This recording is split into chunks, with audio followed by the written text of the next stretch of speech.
العالمين والصلاة والسلام على أشرف الأنبياء والمرسلين نبينا محمد وعلى آله وصحبه أجمعين أما بعد السلام عليكم ورحمة الله وبركاته. And again, it's a privilege to be with you again. For those of you who can recall, I can see some familiar faces. I was here not so long ago. And inshallah, all being well, I will be spending the weekend with you again, inshallah. We are humans. Now, don't worry, that's not the sensational revelation that I will share with you after traveling half the night to come all the way from Bradford. There's more to it than that, inshallah. But we are humans and we are made very robust. We're very tough. We can survive a range of temperatures. We can modify the world around us. We can modify our surroundings. We can take a knock or two. We can get hurt pretty badly. We can be in a car crash, for instance, and lose the ability to walk. We could be paralyzed, arguably, from the neck down. But through recuperation and time, we become strong again. So Allah subhanahu wa ta'ala has made this body very robust, very tough. It can deal with lots of harm and lots of pain. And in fact, we also know that wherever there is some form of pain or some form of illness or some form of disease, Allah subhanahu wa ta'ala has also left a cure there, some way of dealing with that problem that we face. So for instance, when we break a leg, then quite easily we can see the broken leg. It causes us great pain. But there's a way to remedy that, there's a way to repair that. And that can be arguably for any type of physical problem that we see. We see the problem on us, and it's easy to repair. We see a gash on our face, we can know that this needs looking at. So this is the very highest level, or the most overt, or the most obvious type of damage which takes place to our body, which we can then, once we see that, we can then go and rectify. Then there is something a little bit more subtle, those kind of diseases that we get. So God forbid, if we get diagnosed with cancer or something, then we see the impact of that cancer. We can fall very ill, we can become very tired. It can have a devastating impact on our body, and if we don't take the necessary precautions or the necessary medication, then our body can completely deteriorate. And there are other illnesses as well. Those of us who suffer from diabetes, those who suffer from other illnesses, we can see and we can detect them. And in fact, if you go across to your GP, whenever you visit your GP, then he will look for telltale signs. He will check your pulse. If it's not obvious, then he will send a blood sample across for testing, maybe a urine sample, and they will get to the bottom of it. So there is still, it is not as obvious as the first type, broken leg, broken arm, scar to the face. It's more subtle, but it still can be detected. And then there are other illnesses which are more concealed than that. And those illnesses, for example, are the illnesses of jealousy, are the illnesses of greed, are the illnesses of power.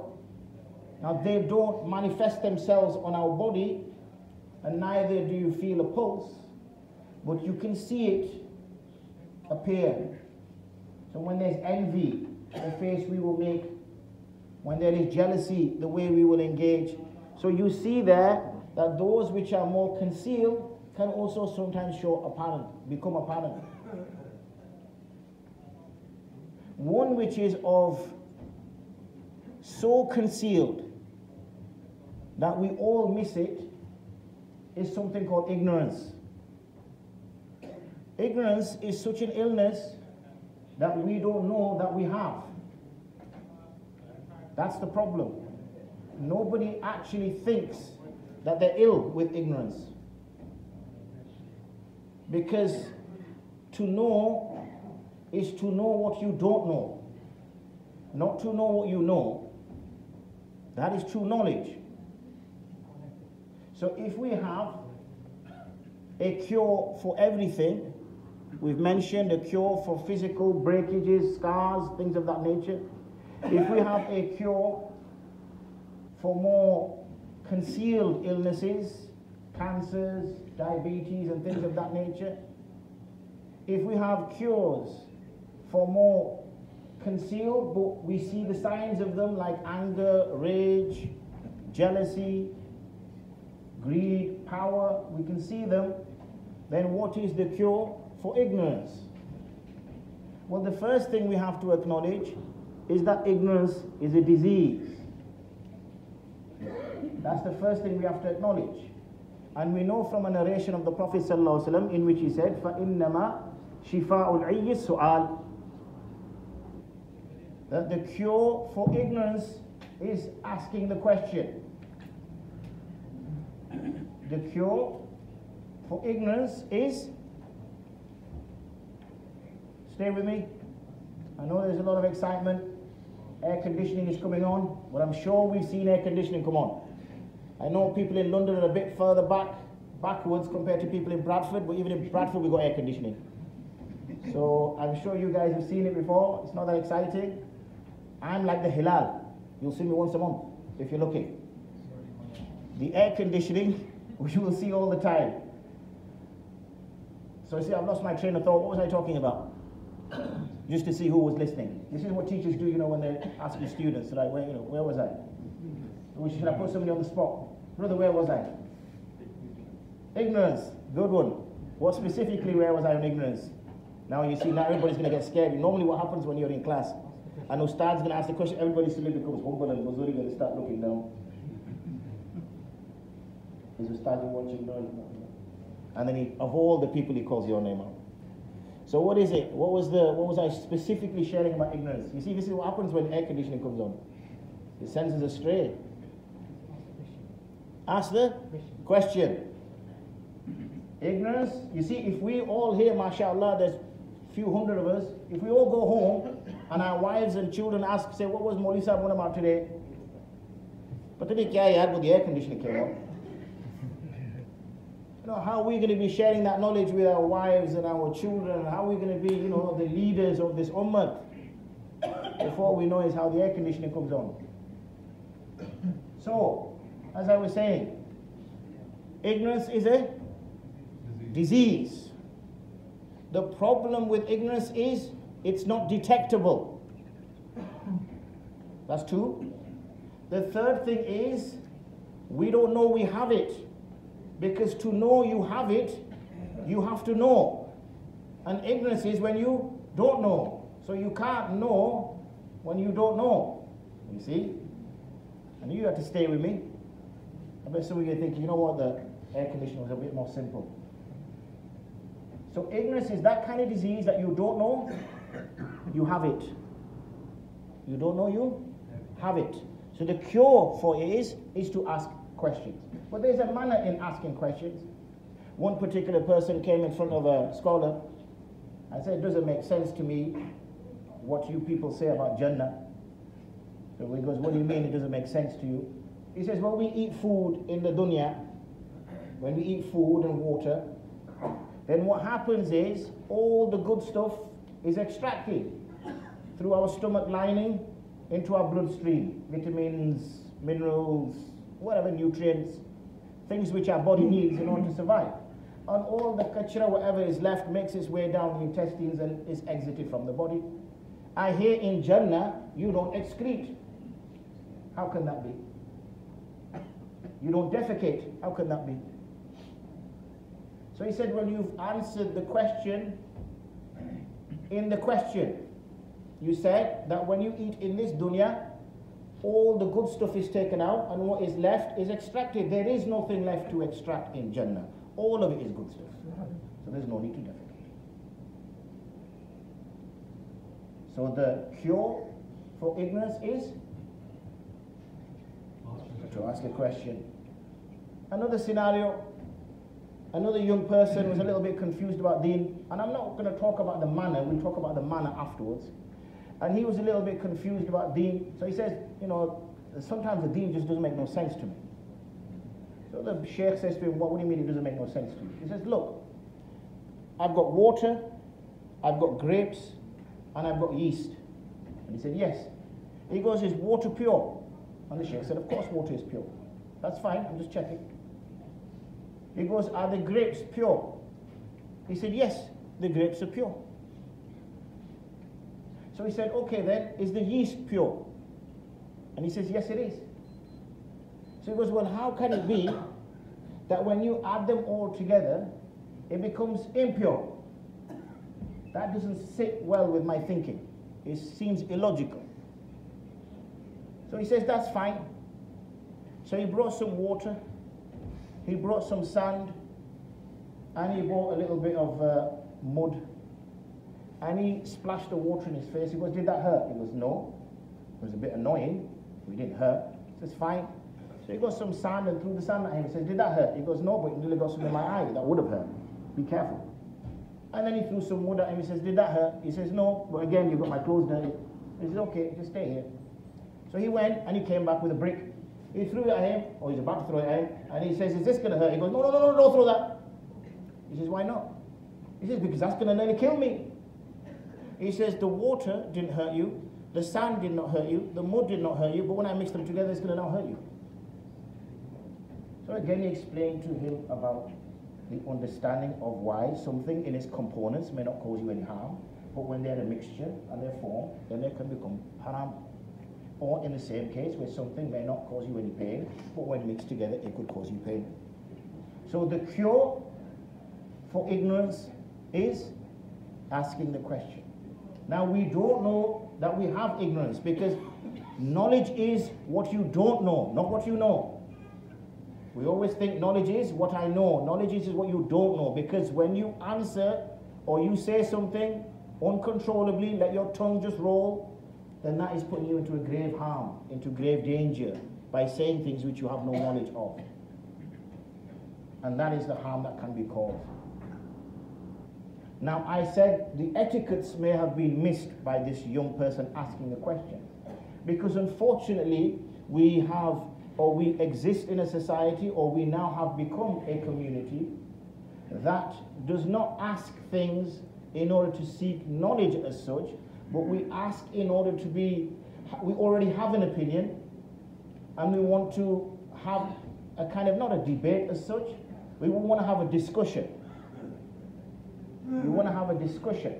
And that's because we are told to be, our learning, our pedagogy is that we should be critics. We should criticize. And therefore knowledge is something that you should not accept until you criticize it.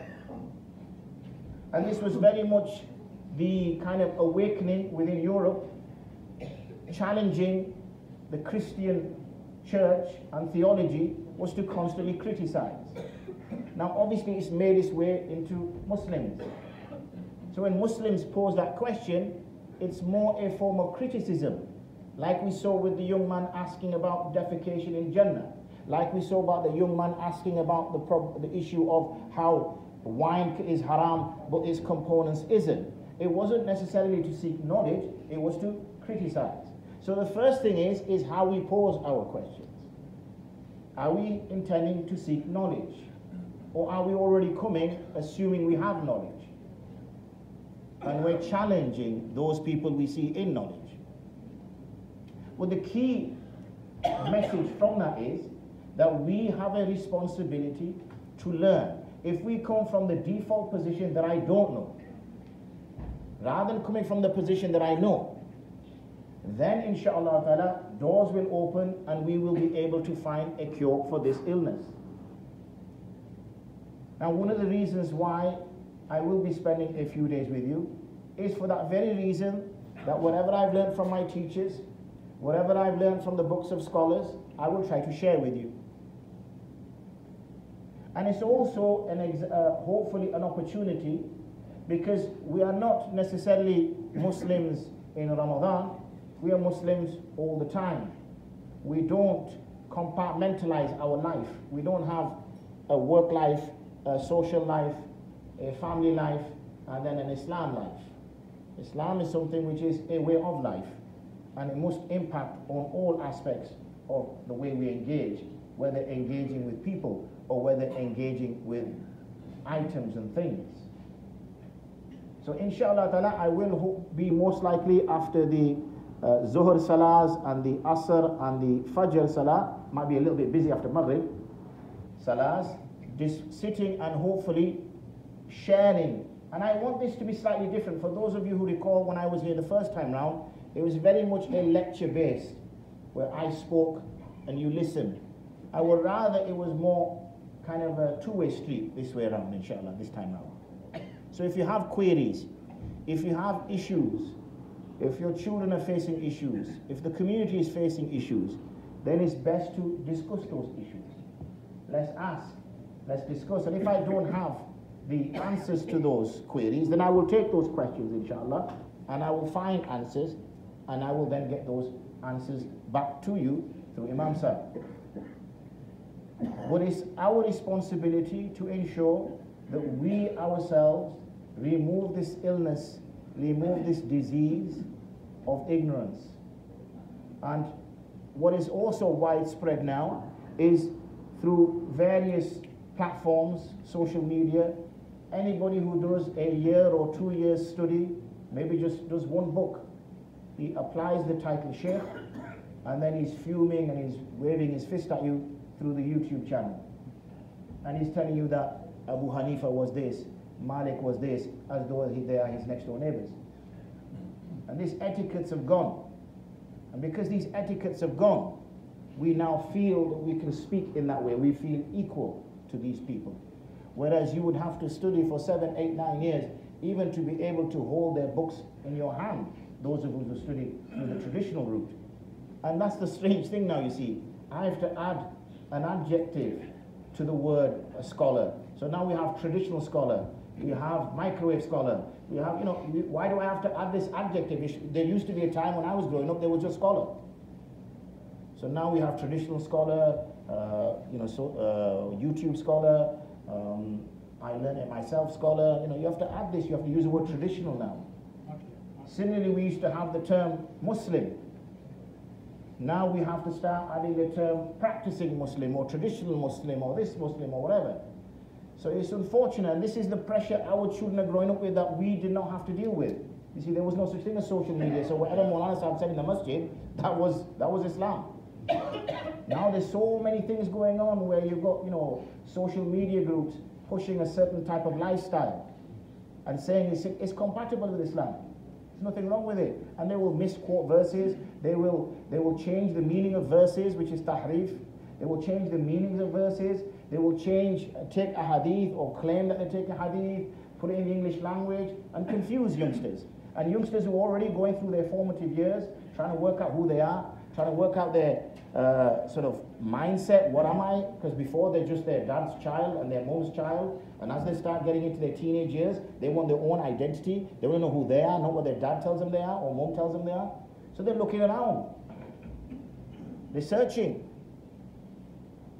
But unfortunately, we're not engaging with them, we're not giving them those answers, we're not giving them that lifeline.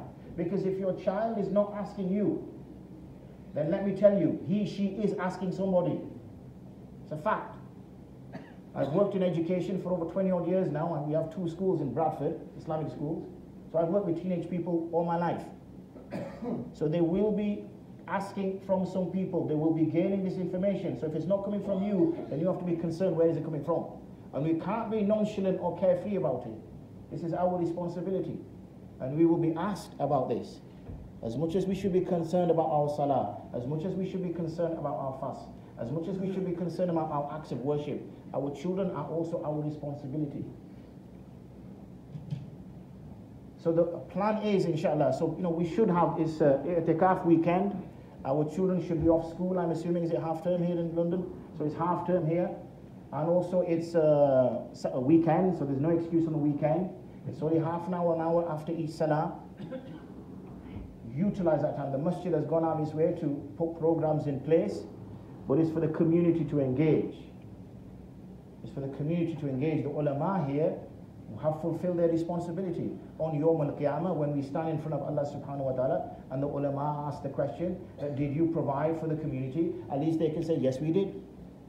Then the question will go to the Joe public.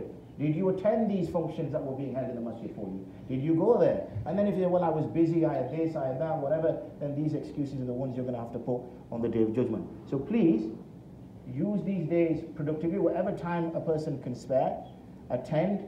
I don't keep lectures usually long. I keep them within 20 minutes. I don't feel they're any more productive to carry on for 2 hours. And my throat will go dry anyway, so it's probably no point. So it's mainly we gain what we can gain and we go back, but it's also a case of implementing.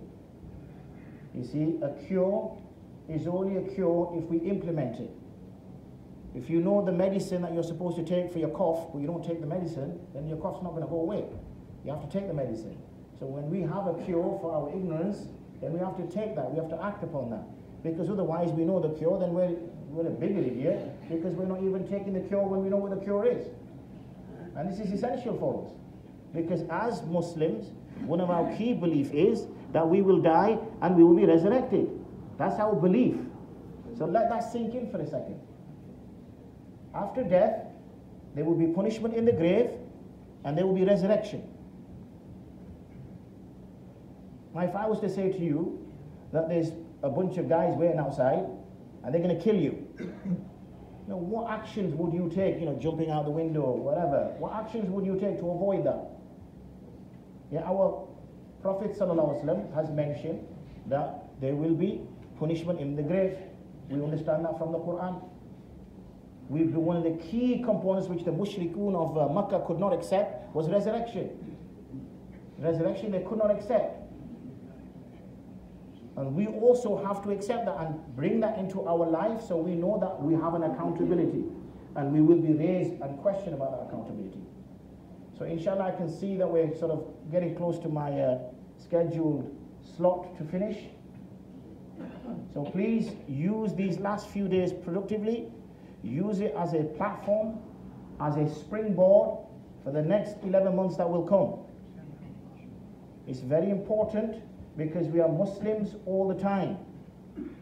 And we do not know how long this life that we have will exist for. And there is no doubt, please, this is something I want to really sink in. Questioning in the grave, for every single penny you've earned, for every single penny you've spent, for every minute you've spent, what you've spent it on, how you've raised your children, what you've done, what you haven't done, how many fasts you kept, how many prayers you kept, every single little thing will be taken to task.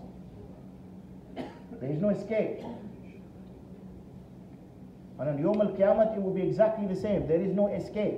We cannot escape the court of Allah subhanahu wa ta'ala. We cannot escape His judgment.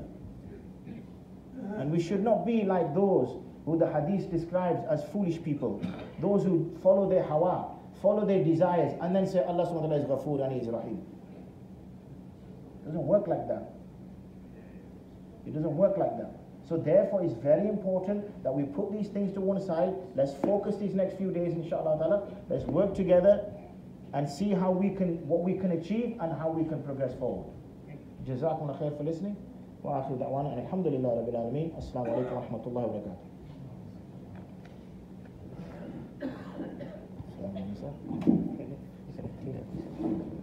Nice to see you.